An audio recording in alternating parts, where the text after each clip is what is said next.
কিংমাস্টার চলে আসার পর জাস্ট এখান থেকে মিডিয়াতে ক্লিক করুন। মিডিয়াতে ক্লিক করার পর এখানে ক্যামেরা অপশনে চলে যান। যাই আপনার যেটাকে ভিডিও রয়েছে ভিডিওটিকে জাস্ট সিলেক্ট করুন। আমার ভিডিওটি এখানে চলে এসেছে, আমার ভিডিও হয়েছে এটি। আর এটাকে এরকম কালার গেটিং করার জন্য তার জন্য চলে যান ফিল্টার ইউর কালার। এখান থেকে বেসিকটিকে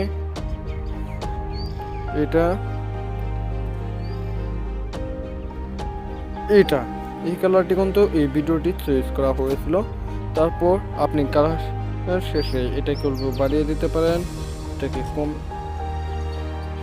আপনার অনুযায়ী আপনি রাখতে পারেন।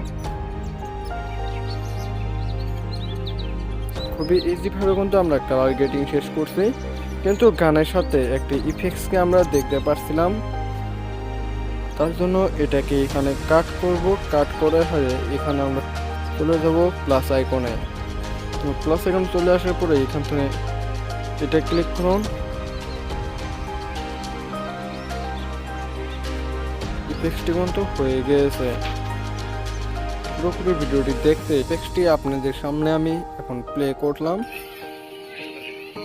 এরকম একটি ইফেক্টস কিন্তু চলে এসেছিল। ফাইনালি আমাদের ভিডিও ফেলেছি।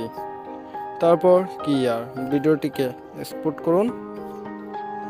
চলে আসুন এখান থেকে মারুন সেভ ইউর ভিডিও।